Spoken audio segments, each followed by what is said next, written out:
Is that set up okay? I think that's perfect. Is it? Go look and see what my face is like in it. Yeah, I'll have the water. He's hydrated. Oh, boo! Boo! Oh! Let's go. Go on, do it again. Oh! What do you hit my cheek for? It's supposed to be the milk. Guys and girls, welcome back to the... Okay. 4 seconds.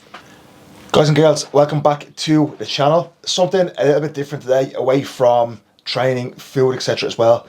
I'm going to do a Q&A, and I thought it would be pretty fun to get Jem involved in it as well. So we will both do one together. So we obviously put question boxes out on Instagram. We got a few questions asked to us.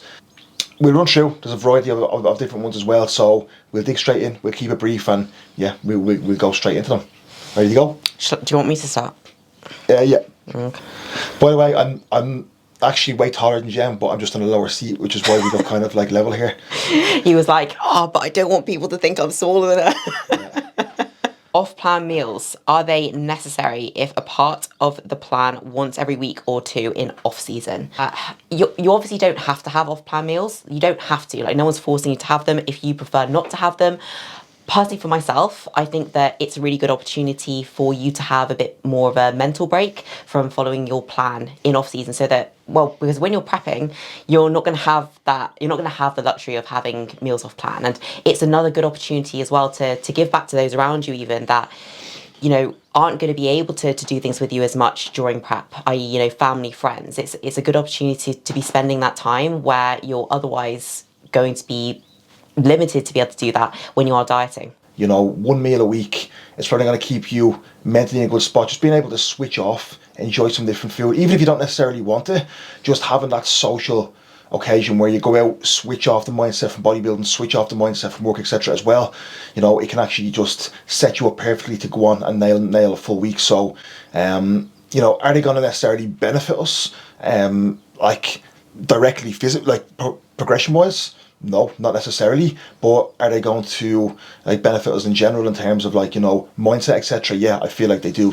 And if you have your diet set up in a way that you hate eating what you eat on a day-to-day basis, it's gonna be, you know, a bad ending here, because you're gonna go off and class them as like cheat meals and go out and just eat whatever you want because you're not enjoying your current diet. So the goal here is just like design your diet in a way that you actually enjoy everything you're eating. So then an off-plan meal will just be a case of not even necessarily the food focus, but just more so the company and the social aspect of it, and the food is just part of that as well. So was our favourite off-plan meals, or like what would be our off-plan meals of choice? Good question. Good question. Very good question. It used to be sushi. When I am dieting and when I'm leaner and when I'm hungry, sushi, I love it, because I can eat it in large volumes, and you know, it's very satiating, and I love it. But off season, it's not like I'm already full of food. The food volume is obviously very high, so burgers. Usually Five Guys is my go-to. You know, I'm not someone for, you know, fancy restaurants or, you know, even sweet foods, etc. as well. So something dirty and basic that I can just go, you know, in a pair of shorts and a baggy jumper and just eat and just, you know what I mean? Basically a Five Guys is what you're going to say. Just a Five Guys. I'm happy and content and it tastes good. I think that I would definitely say I'm a lot more of a foodie than Mark. I think that I was brought up in a very foodie family. So eating good food is just it's always been part of my life. And I think that for myself, I am a big one for sushi. Don't get me wrong, like I do love a good burger, but I like the occasion of actually being able to go out and eat. Like, I would always prefer to kind of go out and eat generally than to stay in and get like a takeaway. Or I quite like dressing up, unlike Mark, who would rather go in a pair of shorts. But I quite like the occasion of being able to do that and just enjoying a really nice meal. But I would most likely choose sushi. But you know what? If there was the option to even have a really good quality, like, and it has to be a proper roast, I wouldn't mind a proper roast either. I think sushi would probably be my first choice, but a roast is pretty high up there as well, but it has to be like a proper good quality roast, like not like a shitty one. And I would also say that I was definitely more of a savoury person than a sweet person. I'm not really that much for sweets. Like I like a good hearty savoury meal. Your cream of rice says otherwise. Your cream of rice is just full of like flavors and sweet stuff. That's like 6 times a day you're eating that. So do you like cream of rice? So Gem is Thai and Italian. So like the two like biggest foodie groups in the world. So Every like social situation that we have as a family involves food. Like it has to involve food. So our mind is just like obsessed with food. So when we go out to eat somewhere, we'll usually try and find somewhere like that serves everything. Just so like we can't just go to a sushi place or a burger place because neither of us like you know what I mean. Jem doesn't like burgers. I don't like sushi. So we usually go to somewhere that kind of serves everything. So it's a bit of a hassle. What's it? We go do both of these. So Okay. what's it like prepping together? And then what are our goals this year for shows? And are we doing like more than one prepping together? It's pretty Great, easy. yeah. It's like we don't have any issues prepping together. I think that it's always just going to be little things like who checks in first, or like are we walking together? Are we not walking together? It's just like little things like that. But it's very straightforward. It's fine. Yeah. Personally, I couldn't be with someone who doesn't understand and isn't in it. Some people do it very well, and some people, you know, one person is just completely not into bodybuilding, and one person competes, and it works very well. But personally, you know, for me, I just can't see how that would work. So yeah, it worked great. We both know, we both understand each other, kind of each phase we're going through as well. And even at the moment, like when we start to get hungry and tired and stuff as well, we understand how we're feeling, etc. too. So yeah, so far it's very, very easy. I think it's enjoyable as well. It's nice aiming towards like similar dates, etc. together as well. And with that, so what are the shows, like what are our goals, and what shows are we doing? So for me, we're both going to do the MK Classic, which is the 2nd of September. Yeah, so we're both going to do that, and then for me this year, it will just depend on that weekend really, on how that goes. I don't know where I'm going to stand. I might go and win. I might go and come last. No clue, zero clue. So let's just see how that goes, and then that will dictate the rest of the season. If I do half decent, I will go and do a few more shows after that as well. Maybe do an international show as well. But if I come last and I know I'm just not where I need to be, I'll just go back into off season. There's no point, you know. I think obviously I'm training and competing to win, but you can't control who turns up in the day, etc. as well. But then with Jem. So my plans at the moment is obviously to do the MK, and then I do want to do a handful of international shows after that. I've never competed abroad before, and it's something that I really would like to do, just to do a bit of sightseeing as well, do something a bit different. Hopefully the travel isn't too stressful, but I'm not going to announce shows yet. I'm gonna see how we get on the MK, and then we're gonna kind of plan out what the POA is going to be, the timeline going forward from that point. What anyone does, but I also just want to go up and just really like smash last season's look out the water, which I'm on track to do, I believe anyway. Yeah, the week after is Italy, the week after that is Spain, the week after that is Sweden, the week after that is France. Then I think 2 weeks after that is the British. So like there's so many shows. So we'll just see what happens. We'll probably go to a few of them different ones. Like I said, I may compete if I do decent. Jen will compete in a good few of them as well. So it's going to be a big couple of months of travelling. So yeah, it's gonna be pretty cool. But we've nothing else booked flight wise, like shows or anything like pick jets. So we'll just do it last minute. You know, we'll see how that goes, and then we'll if we want to go away next weekend to Italy, we'll just book that last minute and go. Who wears the pants? And I think it's pretty obvious. Don't try to be funny here. You think it's you, but honestly, if I wasn't here doing everything, then the place would fall to shit. Doing everything? Yeah. Like what? Like, not the bins. Everything that's not the bins. Right. We'll let her think she wears the pants, but if this is off camera, she'll clearly just admit that she doesn't. So, advice for somebody who wants to become a coach. So, go. So, I think, firstly, having a passion for it beyond just making money would probably be the first thing, like the priority, because at the end of the day, coaching is a hard game. I think that it's so... There's a market for everyone, absolutely, but it is very saturated, and you have to really have passion for it. You have to really want to do it to be able to make it work. And it's one of those things that the more work you put in, the more you get out. And it's not one of those easy things that you just get clients come to you. It's just that's what people believe it is, but it's not that way at all. And you have to do a lot of work, like not just with your own knowledge, with furthering that, with trying to educate yourself constantly, but also with the marketing side of things that I think some people probably don't even realize, because they have a passion for training, they have a passion for helping people, but you don't realize how much marketing that you need to do via social media, being absolutely relentless with it, being consistent with it, as you are with your own training, because you have to treat it like a job. And coaching isn't something that, you just have. It's fantastic. You help people, and there's so many positives to it. It's the most rewarding thing in the world, but it's harder than what people think it is, I think. Yeah.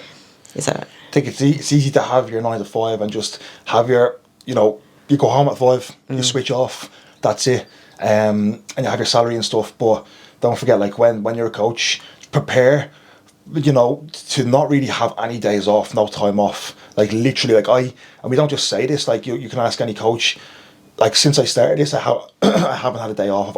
Even on days, where I was on holidays and stuff, I'd still be doing check-ins. I'd still be answering messages. So just expect that, and be willing to do that as well. That is very rewarding. But I think, I can use myself as an example. Like, so when I started kind of like getting into this and educating myself, etc., I was like probably like 14, 15. So like up until like, I didn't start like PT until I was 20 maybe 20. So I've been like PT in like 5-6 years, then in coaching as well. So like there was 5-6 years at the start where I would never even have thought of coaching somebody, or even, it didn't even cross my mind, because I didn't even want to be a coach. I was just learning and educating myself, and people around me, were asking me questions, and I was kind of helping them here and there, and that's just the way it was. Like it's just a case of, I was so passionate about it that I just learn from myself, from my own knowledge, and then helping those around me as well who may not have knew certain things. So for me, I love that. I'd never even thought about, coaching. And then I started thinking, I was like, you know what? I'm pretty good at this. I'm walking the walk. I'm doing every single day. Like I'll be able to kind of tell someone to do something, because I've been in every situation. I've been fat, I've been skinny. I've been in all these situations, and I've progressed, and I know how to relate to people emotionally as well in certain circumstances. So I realised, look, now is maybe the time to kind of like progress and actually take this further. So just right now, I think a lot of people just want to get into it. Like they'll start training and they're like, right, I want to be a coach right now. And I just think it's going to be that easy. But like, if you realise how much went into this years before I even thought about being a coach, it was like 6 years or so, like of just free information and just helping people. So just really love it. Okay, your first thing should be just loving what you do, progressing yourself, and educating yourself as well, and putting yourself in different situations so that you can learn as well. And then when that time comes, your physique is going to speak for itself. People can see you walking the walk, and then people are going to have a lot of trust in you as well, because of the knowledge you've built up, and then what you're being able to do by helping people as well. So just be patient, put the work in, and if you really want to be in this for the long term, realize that it will come. Like we are not where we want to be yet, but we know in the next like 5-6 years or so we will be. That's 5-6 years away. Some people may hear that and be like, Jesus, I'm not being that patient. But if you love it, you don't care about the time frame. What else are you going to be doing that time? Like, what else are you going to be doing than, like, actually doing something you love, working towards that goal every single day, even though it's not easy and it's not fast, it's not a quick fix or anything like that. It's one of those things that if you're patient enough with it and you stick with it long term, then it will happen for you. And I think that, to summarize that, obviously have a passion for it. Be willing, if you're wanting to get into it, be willing to help people for free or for like nothing. Family, friends, like get results. Put like yourself out there on social media. Start up a fitness page if you don't already have one. Start showing your own journey. Start trying to write about the solutions to people's problems, like the people that would be your target audience that you want to work with. Think about their problems and write for solutions for those problems. And I think that that's really how you kind of build up a bit more kind of eyes on your page, and then eventually when you built that trust up over a period of time, because people aren't going to buy into you straight away. Like you need the knowledge, you need the time, you need the exposure to put yourself out there on a day-to-day basis, not just like, oh, I'm just going to post once a week, I'm not only going to post like a story here and there. Like you have to really be out there, you have to be relentless with it. So it's a case of having the knowledge and walking the walk and kind of going through that process yourself. But then like Jem said there, just showing people your journey, your progression, your knowledge, how you can help them, how you can fix their problems, and then that trust and rapport will start to be built as well, and then eventually you will be helping these people with their problems and helping them change their life as well. So I've got, who are some of your aspirations within bodybuilding? You can start. So- What is your aspirations? Like not inspirations, but aspirations. So what do you want to do? oh, okay. Jen definitely has bigger aspirations. I think that's the aspirations that I would never have thought myself having. I think I wanted to kind of put that out there first because there might be some of you out there that would never dream of achieving X, Y, and Z, but that was honestly me. Like before I really started thinking about competing seriously, I just always thought that I was never cut out for it, obviously, until I actually decided to put myself out there and put the work in and compete in 2021. So that kind of brings me full circle to now and my aspirations since, I guess, going through the last 18 months and going through my last prep, and the goal is going to be the pro card. Like I can confidently say it now because I think that it will happen, and it's not a matter of if, it's a matter of when. Yeah. And I want to make that really clear because regardless as to my results this year, your results, especially within bodybuilding, don't always reflect your placings. Like I could be so much better this year and I might not place as well as I did the last season that I did. So that's something that you have to be really aware of as well. And I think that the goal will be the pro card. I think that I want to take it one step at a time. And the next thing from that will be to place top 10 in a pro show, to place top 5 in a pro show. And then eventually, who knows, like I could be sat here saying like, I want to go to the Olympia.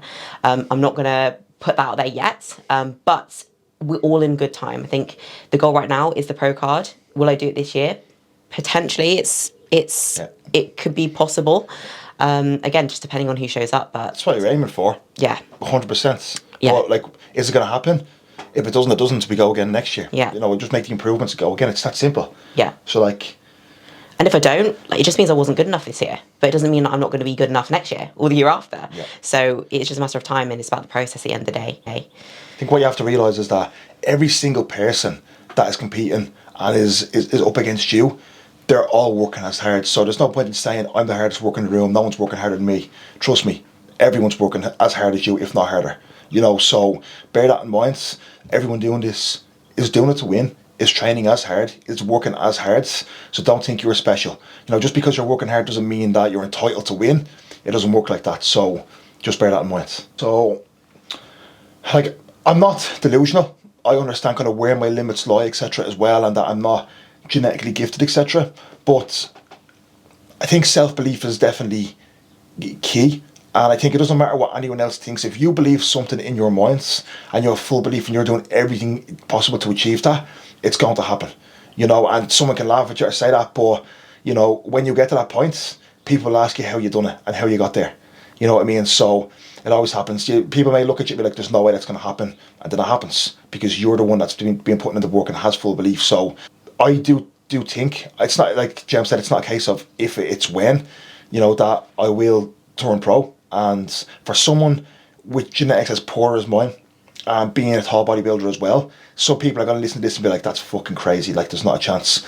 But you'll see, that's, I'm realistic, like I said. I think that is going to take everything I have, and that may be my potential maxed out there. I may not go any further than that, but I do have full belief in that. And I guess that may be 5, 6, 7 years away. I completely understand that as well, but when you're willing to put that work in and do everything possible to achieve that, and you have full confidence in what you're doing, it's not a matter of if, it's a matter of when. So I'm young. I'm still 27, which in bodybuilding is very, very young. It's a baby. Bodybuilders don't peak until they're close to 40.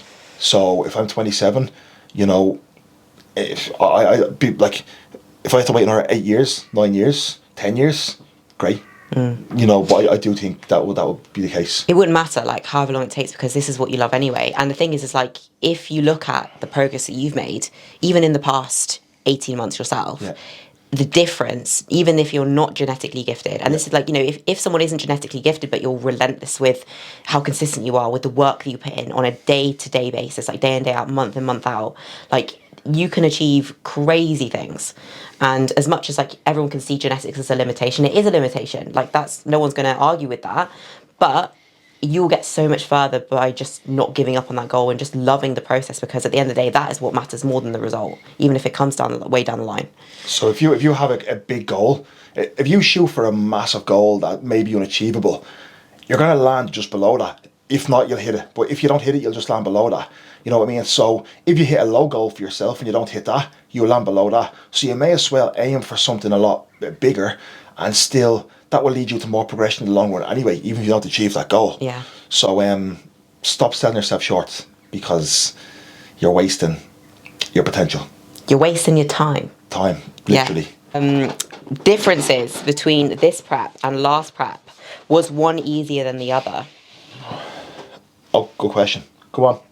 So for me, I would say that the main difference between this prep and last prep is probably my environment. I think that's the biggest contributor. Yeah, this big lad here. But the biggest contributor to like how this prep feels different, I suppose, because I could say that obviously every prep is going to be slightly different. I'm going to maybe run through the more, I guess, the more mental aspects and then the more physical aspects as well. I suppose this time around, like the difference is, I have a fair bit more muscle. Like I've done a proper off season this time around, versus kind of prepping straight out of lockdown like I did before. But, my last prep I went straight in with cardio every day. This time around, like I barely had cardio. It's been fairly low. Now it's literally just been implemented on a rest day and an upper body day.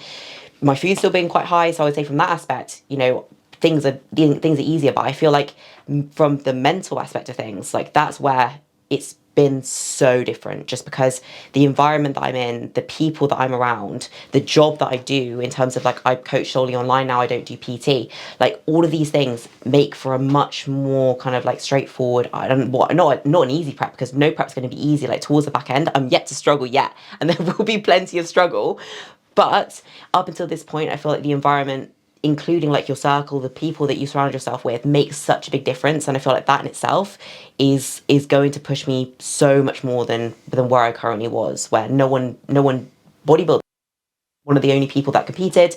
It wasn't something that was commonly done at all. Back where I'm from, I trained in a commercial gym. I was doing one-to-one PT, like doing early starts, late finishes. It was just very, very different. So I would say that this prep, if I was to say that, this is probably going to be an easier prep for me if I'm thinking about that only. What are we talking about? The differences between this prep and last prep. Oh, yeah. Okay, so I've actually never had a proper coach for a show before. So I've always kind of done my own thing, and that in itself, like I think for me before, like I've always been like super flat on stage, or in most cases over dieted as well, because I just don't know when to hit the stop button, or like, at this stage, like right now, I'd be pushing on and doing like cardio every day, and I'm pushing myself harder with food. So before, that's what I've done. I like the difficulty. I like the struggle, if you want to call it that. I think it's not just about getting in shape for me. I think it's a mental challenge as well, and just building that kind of mental resilience. I think that's what I treat prep like. So before, that's what I used to do. I used to make things hard. I used to really push myself to the limits, really, and it's never resulted to like really fucking good physique, physique on stage. I've always been pretty flat, etc. But this time round, again, the environment.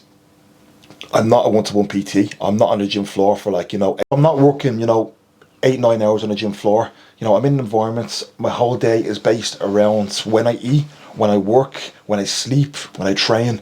So that's a big one in itself. And then in terms of this time, I have Cuba there obviously to keep my head on, to pull me back when I need to stop me doing too much, to keep me full, to keep this muscle tissue that I have, and also I have a lot more muscle this time. So when you have a lot more muscle, you can eat a lot more food. Things are just a lot different. So let's put it this way, I reckon your cardio would be higher than mine at this point if you did like it yourself. Yeah, and that goes on to another question, doesn't it? The question about like food and cardio. Oh yeah, what is the highest your cardio has gone and the lowest your food has gone on prep? So for me, last year, because I only have the one season to go off of, but I think the lowest my food went on average was probably about 1,200. I think it was like maybe just over 1,300 on a training day and about 1,200 like practically bang on a rest day. And then my cardio, the highest my cardio went was 45 minutes every day on the Stairmaster list, so just literally just steady states, and that was only for a couple weeks, and then I took a diet break, and then we actually pulled it back to 30, and I did the rest of my prep on 30 minutes a day. So, and I think my steps went pretty high though. My steps were like 18,000 a day, And you were on your feet all day. Yeah, PTing, I so- was on my feet all day PTing, like, to be honest. And to be honest, like, that's not bad for a bikini girl with barely any muscle at the time either. So I'm pretty thankful to be able to have gotten away with that, because I've heard a lot worse. So With me, I think, I don't really know what the lowest I've been to was. The highest cardio I've been was like an hour a day on the Stairmaster, which for a guy who, at that time I was like 100 kilo on stage, and I'm 6'2". It's a fucking decent amount of cardio, to be fair. yeah, well, it's like more than me. And 45 minutes on the stairs, it's decent, and like my we're like calories, 50 kilos apart.